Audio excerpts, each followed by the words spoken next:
আমরা আন্দোলন করেছি ইসলামের জন্য, এবং উনি বলছিল যাতে ইসলামিক ভ্যালুজ রাখে।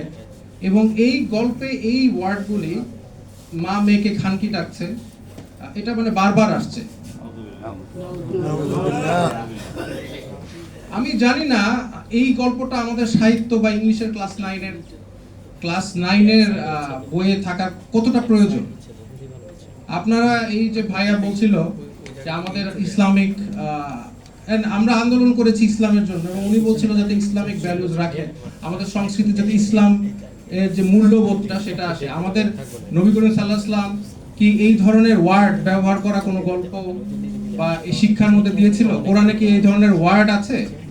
তাহলে আমাদের এই ওয়ার্ডের এই গল্পের, এবং আমি লেখক যিনি লিখেছে গল্পটা তার ব্যাপারে খুঁজলাম, সে হচ্ছে একজন নারীবাদী।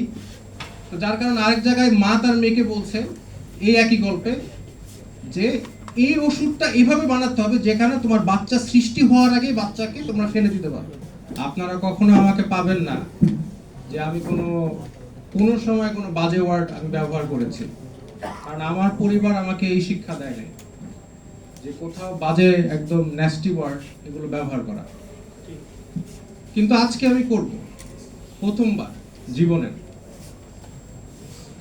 কারণ হচ্ছে আমাদের যে এই যে সরকার, তারা যে কমিটি করেছে শিক্ষা কমিটি, আমরা অলরেডি একটা ডকুমেন্ট পেয়েছি 2025-এ তারা যে একটা গল্প বা একটা শিক্ষার ভিতরে কি কি দিচ্ছে তার একটা নমুনা কেউ একজন লিক করেছে, এবং এটা আসলে যে তাদের মধ্যে আছে সেটা আমরা কনফার্ম করেছি।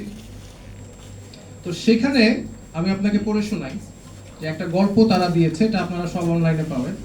গল্পটার নাম হচ্ছে গার্ল বাই জামাইকা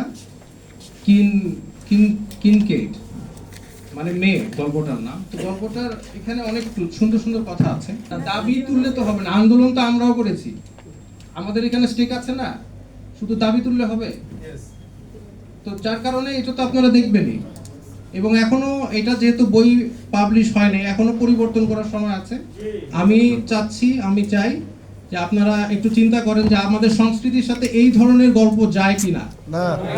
আমি এগুলো একটা টিচার ক্লাসের মধ্যে বাচ্চারা তো কম বয়সী বাচ্চারা জিজ্ঞেস করবে যে স্যার এই যে স্লাট কথাটার মানে কি, খানকি মানে কি, তারপরে টিচার স্টুডেন্ট ডিসকাশন করবে এটা কি দরকার, নেসেসারি? না, হতেই পারে না। তাহলে কেন এটাকে ইনক্লুড করা হলো, কে করলো? তো যার কারণে কালচার, আসলে আমাদের কালচারটা কি, আমাদের যে এই আন্দোলনে সব মতদর্শের মানুষ আন্দোলন করেছে, কিন্তু মেজরিটি মারা গিয়েছে, শহীদ হয়েছে। কেউ ভালহালায় যাওয়ার জন্য এই আন্দোলনে অংশগ্রহণ করে না, শহীদ হওয়ার জন্য আসছে। আর তাদের চিন্তাধারা ছিল ইসলামিক, কিন্তু এই ইসলাম কথাটা যে আন্দোলনের সাথে জড়িত সেটা মানুষ আস্তে আস্তে কিছু মানুষ চাচ্ছে যে এটা চলে যায়।